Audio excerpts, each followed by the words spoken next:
At 10:44 on a Saturday morning in February 2008, a woman lying face down on the carpet of a clothing store in suburban Chicago managed to dial 911 from a Bluetooth earpiece.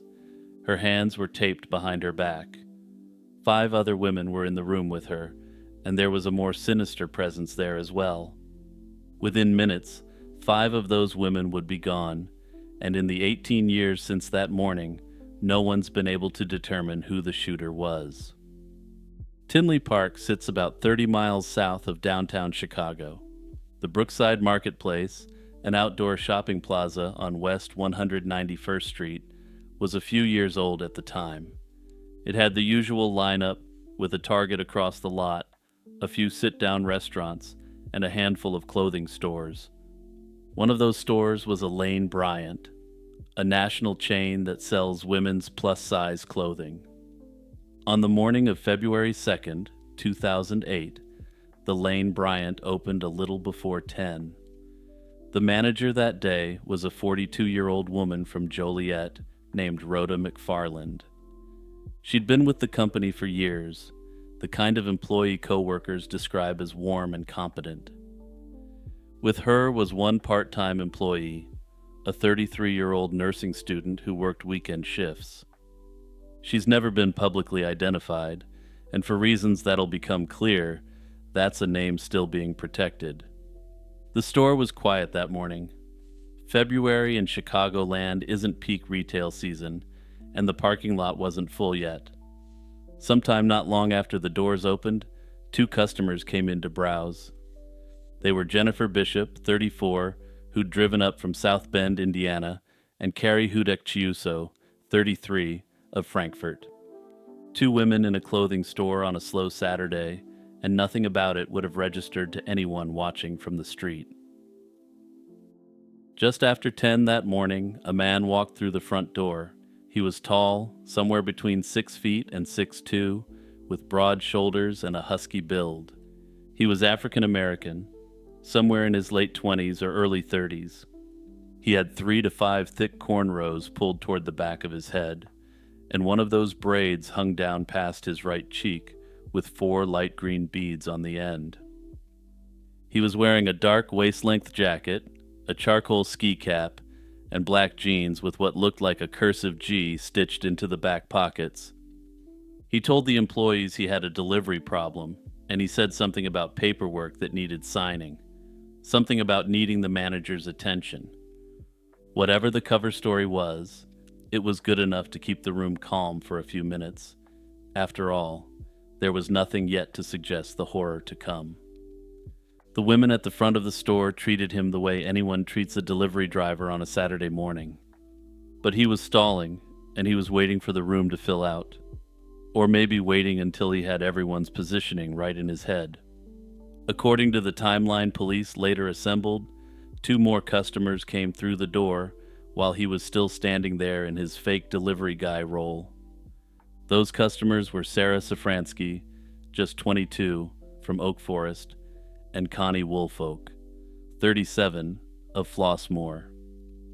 Sarah was the youngest person in the building, and Connie, by every account, was a fighter, and you're going to want to keep that in mind because it'll be important. At some point, the man stopped pretending to be a delivery driver, and he pulled out a pistol and announced that this was a robbery. He told everyone to walk to the back of the store, and everyone complied, believing that if they just did as he said, the nightmare would be over quickly. The stockroom of a Lane Bryant isn't a big space. It's the kind of place you'd walk past without noticing, full of bins and racks and folded inventory. He marched 6 women into it. The manager, Rhoda McFarland, the part-time employee, and the 4 customers, meaning Bishop, Chiuso, Safransky, and Woolfolk. He had them lie face down on the floor, and then he used duct tape to bind them, hands and feet. He moved methodically still, and he wasn't panicked, at least not yet. The survivor would later describe him as calm in those first few minutes, almost businesslike, the way someone might be while changing a tire. Whatever robbery he was supposedly running, The math of it stops making sense pretty quickly. There wasn't much to steal at Elaine Bryant on a Saturday morning since the register hadn't been open long. There weren't safes full of cash sitting in the stockroom, and at any rate, a clothing store generally isn't the sort of business that robbers hit. But here's where the case takes its first hard turn. While he was distracted, moving between victims and doing whatever it was he was doing, Rhoda McFarland did something extraordinary.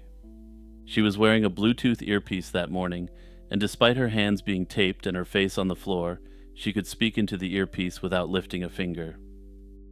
The 911 audio from that morning is publicly available on the Tinley Park Police Department's website, and it's one of the eeriest pieces of evidence in any unsolved case. McFarland whispers into the earpiece and she gives the dispatcher the name of the store and the address. She tells them to hurry. She doesn't have time to explain what's happening, and she doesn't have to. In the background, you can hear him, and he's not whispering. He's working through some kind of escalating internal monologue, the voice of a man whose composure is slipping. At one point, he can apparently be heard saying that he's losing his grip, though I personally find the audio too difficult to make out. McFarland naturally never got the dispatcher into a full conversation, and the line stayed open even as she couldn't keep speaking. What follows on the tape is what police later confirmed, namely a man methodically shooting 5 women in the back of a clothing store. He shot each one in the head. Execution style is the term police have used publicly, and as ugly as that term is, it's the accurate one. 5 of the 6 women were eliminated where they lay. He emptied his weapon and walked out the back of the store. Here's the part of the story that haunts every detective who worked the case, and to be honest, pretty much anyone who has dug into it even a bit. A patrol unit happened to be in the target parking lot directly across the plaza when the 911 dispatch went out, and the officer responded immediately. From the moment that call hit the radio to the moment a cop was walking through the front door of the Lane Bryant, the elapsed time was about 2 minutes, but he still missed him. The perpetrator had walked out a back exit, and by the time officers entered the store and pushed toward the stockroom, the assailant was already gone.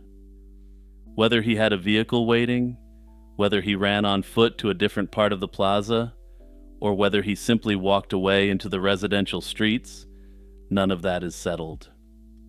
There were no witnesses outside, and there were no security cameras with a usable angle on the back of the building, which seems odd for 2008, but those are the facts. Within minutes of the dispatch, every available unit in Tinley Park was responding, but by then the perp had a head start of at least 2 or 3 minutes. The first paramedics arrived seconds behind the first officer, and they found the women in the back room. 5 of the 6 women in that room wouldn't survive their wounds, and then there was the 6th, alive but still pretending not to be. The part-time employee is the only reason police have a description of the attacker at all. As he moved through the line of women, methodically shooting, she did the only thing she could think to do. She turned her head a fraction of an inch at the last moment, and the bullet grazed her neck instead of going through her skull. She bled but didn't move or make a sound, and then she listened to him walk away. She was taken to a local hospital and treated for her wounds. And then, while still in the rawest possible state, she sat down with detectives and gave them everything she had. She gave them his build, his description, the 4 green beads on the right braid, the embroidered jeans, a description of his hat, and his tone of voice. The composite sketch police released on February 11th of 2008 was built entirely from her account. Thankfully, she's never been named in the press, and her identity has been kept out of all court filings and public releases. Multiple investigators over the years have said publicly that protecting her remains a top priority of the case. Her testimony will, one day, hopefully be what lands this monster under lock and key for the rest of his days. The original 2008 sketch shows a man who looks, frankly, like he could be 5,000 other men in the area, and that's part of the problem. The composite was specific in some places, like the cornrows, the beads, and the build, and generic in others. Police circulated it widely, and tips flooded in, claiming they knew who the guy was. Unfortunately, though, as I said, the sketch created at the time was sufficiently generic, aside from a few defining features. Those defining features, though, weren't immutable characteristics, and he could easily change his hairstyle, for instance. Within weeks of the slayings, the case was featured on the long-running national crime show America's Most Wanted, which generated another wave of public leads. A slightly updated composite sketch was released later that year, though this one wasn't too much different from the original. Each milestone drew a fresh round of national attention, and each one ended the same way. In 2018, the Tinley Park Police partnered with the Michigan State Police on a new 3D modeled composite. This used updated facial identification technology and the survivor's original description to produce a more photorealistic image. It's the version most people have seen since, and it hasn't cracked the case either. If this image is accurate, then I think that this should have been enough to break the case. I have to think that during the extreme stress of the situation, it's possible that the witness got some features wrong, which may explain why he hasn't yet been clapped in cuffs. There's also forensic evidence police haven't disclosed in full, and this may be what ultimately breaks the case. Investigators have confirmed the perpetrator wasn't wearing gloves, which means latent fingerprints likely existed somewhere in the back of that store. However, whether these were actually recovered or not remains unknown at this point. But as you'll see, that may be largely immaterial. Connie Woolfolk, the 37-year-old customer from Flossmoor, fought back during the attack. Blood believed to belong to the killer was reportedly recovered from underneath her fingernails. That genetic information has been run against the standard criminal databases for nearly 2 decades, but it still hasn't matched anyone. That means that whoever this shooter was likely didn't have a criminal record and hasn't been booked for any serious offenses after. Personally, that leads me to believe there's a chance that he's no longer alive, since I don't think someone who commits such an act can just integrate back into normal society. That said, I'll admit that's entirely speculative on my part, and he may have intentionally been keeping a low profile in the years after. This is also the point where I have to mention the potential for genetic genealogy to crack this case wide open, and honestly, I'm a bit surprised this hasn't happened yet. Genetic genealogy has been used to crack numerous cases of much less severity than this one. I would have thought this case would have been top priority for this cutting-edge forensic technique, though for whatever reason it apparently hasn't been. A reward for information leading to an arrest was announced in the days after the slayings, and it's been raised more than once over the years. The figure posted by Tinley Park Police is $100,000, and family pledges have pushed the publicly cited total as high as $200,000. Tinley Park has assigned new detectives to the case at regular intervals, the most recent set brought in to look at the file and bring new forensic techniques to bear. And I'll say it again, very directly. Retain the best genetic genealogy lab in the country and get some justice for these victims, and take this guy off the street if he's still alive. Someone like this could strike again at any time, even if he's been staying out of trouble. A documentary on the case called The Tinley Park Five was released early in 2026, and police are openly hoping it'll shake a tip loose from somebody who's been sitting on something for years. So far, it's too early to tell if this has panned out at all, but given that the documentary is fairly obscure, I wouldn't count on it. I think the motive for this attack is perhaps one of the biggest open questions in the case, aside from who the perpetrator actually was. No one in their right mind would have chosen to rob this store at this time of day, in that season.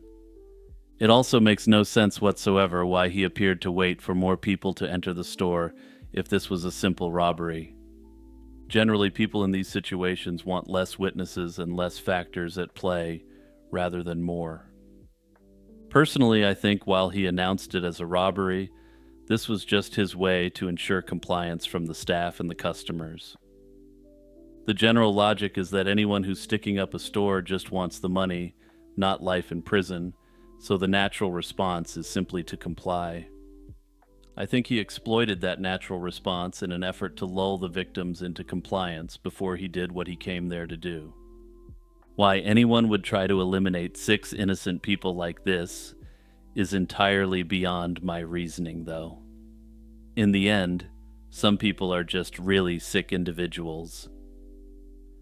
As I was recording this, I just thought of something else as well, and I'm just going to toss this in at the end rather than trying to fit it in.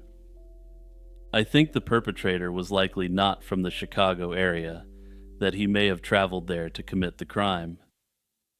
This could explain why, even with the updated composite image, that no one has put 2 and 2 together on who this guy is. That said, this is just purely speculation on my part, and I have no real evidence to back up this theory. Hey everyone, it's Jimmy with a quick reminder to hit the notification bell and the subscribe button for more content. Also, don't forget to check out the Patreon or the membership if you want to support my channel more directly.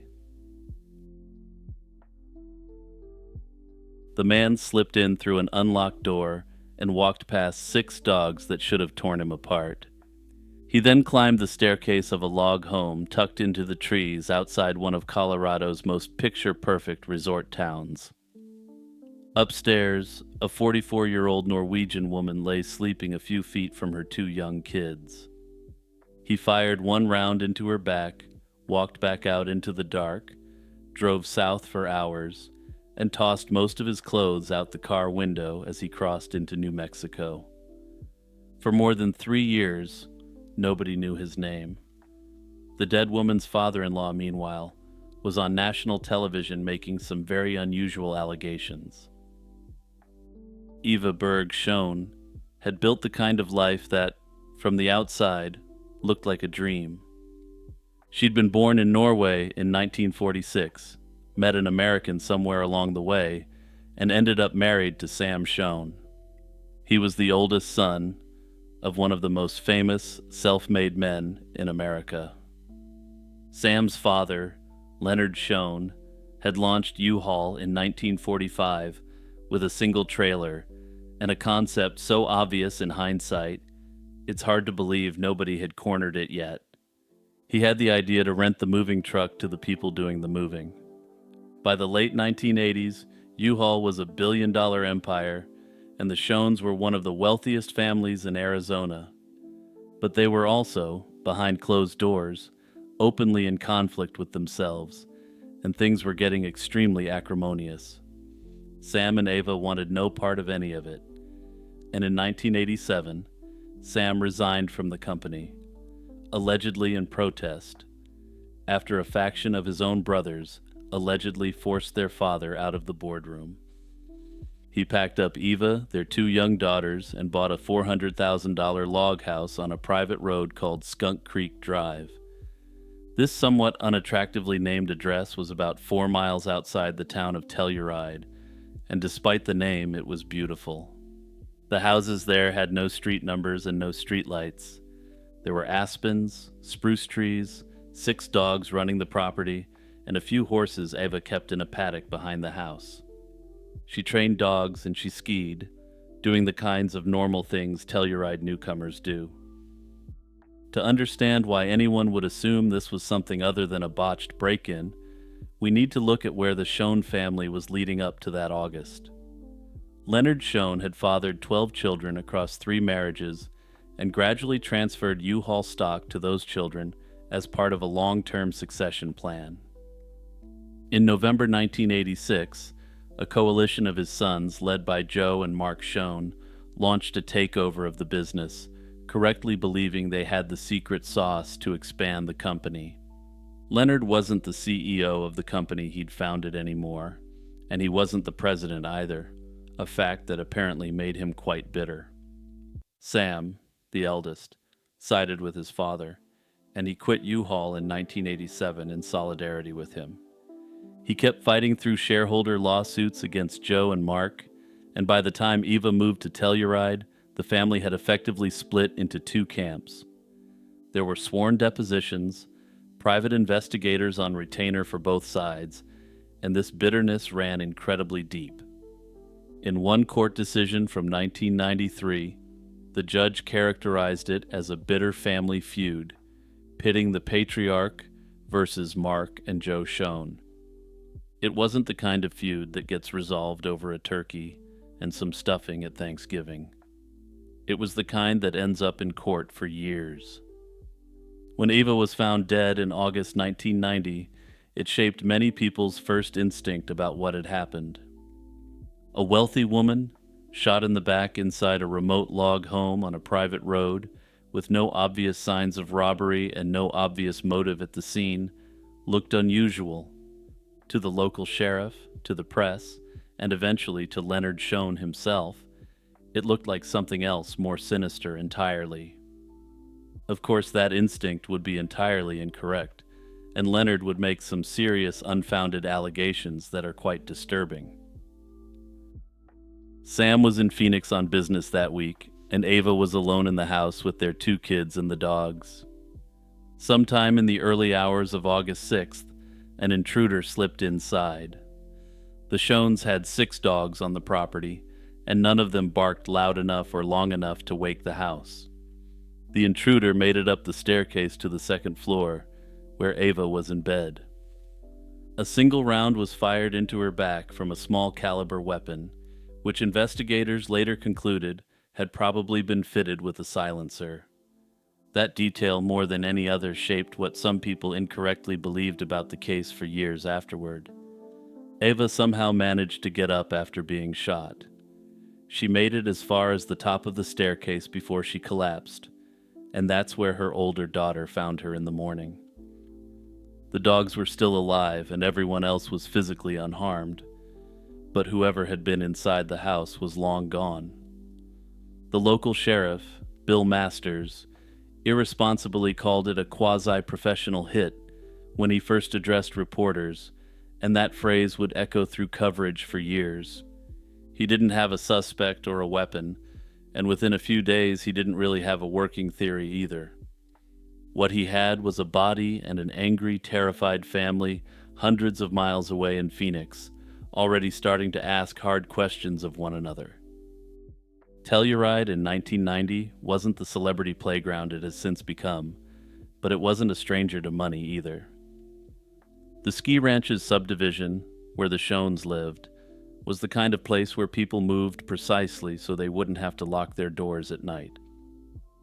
The sheriff's office didn't have a deep bench of detectives, and the county didn't have its own crime lab. Within days of the slaying, investigators were leaning heavily on outside agencies, including the feds. They worked through the obvious questions first. There had been no forced entry and no ransacking on the scale you'd expect from a burglar. There had been no indecent assault, and numerous valuable items in plain view were apparently untouched. Some in law enforcement floated the idea that whoever had come into that house seemed to have come in for one purpose specifically and to have left as soon as the job was done. Leonard Schoen, by then in his mid-70s, went on national television and falsely accused 2 of his own sons of being involved in his daughter-in-law's death. He sat for interviews and helped write a book, telling anyone who'd listen that he believed Mark and Joe were involved, despite no evidence whatsoever indicating this was the case. And you're never going to guess what they did next, facing these wild, unfounded allegations. His sons sued their father for defamation in 1990 and 1991, respectively, over these statements, and given the eventual resolution of the case, you'll see why. Investigators, for their part, never found any evidence linking the slaying to the family dispute in any way whatsoever. They found that they were a family who was in deep conflict, but that they were solving their disputes through legal means only. Unfortunately, Investigators would burn through valuable resources investigating, since the sheriff seemed to have it in his mind that this was a professional job. And as it turns out, it was actually the furthest thing from it. In December 1992, the case got picked up by Unsolved Mysteries, and the first broadcast generated leads, but nothing that stuck. This segment is actually pretty hard to find now because there are a lot of allegations that were made that turned out to be completely false. When the segment was rerun the following year, a viewer in New Mexico picked up the phone. His name was Kelly Lemons, and he'd been sitting on something for nearly 3 years. His brother-in-law, he told the producers, had been bragging since 1990 about shooting a woman in Telluride during a break-in that had gone sideways. The brother-in-law was a 38-year-old auto repairman from Santa Fe named Frank Marquis. He had a long record of burglaries and other serious offenses from the 1980s, and he was on parole at the time of the August 1990 slaying. He'd been moving through Colorado that summer, breaking into vacation homes along the western slope when the owners were out. He knew how to read a property from the road and tell whether anyone was inside. He worked alone, and by all accounts he was generally good at picking vacation houses that weren't occupied. The Schoen house had been on his list, and he hadn't expected anyone to be home that night. Eva had heard him moving around downstairs, gotten up, and started for the stairs to see what was happening. He'd panicked, fired one shot, and run without taking anything. On July 20th, 1993, investigators in Santa Fe arrested him, and he denied everything for more than a year while the evidence built against him. What broke him in the end was a single strand of hair found in one of the most unlikely ways possible. After firing the shot, Marquis had driven back to New Mexico and tossed pieces of his clothing out the car window along the way. In a twist that sounds unbelievable, investigators, working backward from his route, eventually recovered some of the discarded clothes. A forensic trace expert analyzed a hair found on one of the shirts and concluded it was consistent with Eva's. When detectives put that finding in front of Marquis in October 1994, he finally admitted what he'd done. He had no idea who the Schoen family was, and he'd simply been working through a list of empty-looking mountain homes that summer. In November 1994, Marquis pleaded guilty to manslaughter and second-degree burglary as part of a deal that took the first-degree charge off the table. The judge handed him 24 years, and he served roughly 17 of them inside the New Mexico prison system and was released on parole in November 2011.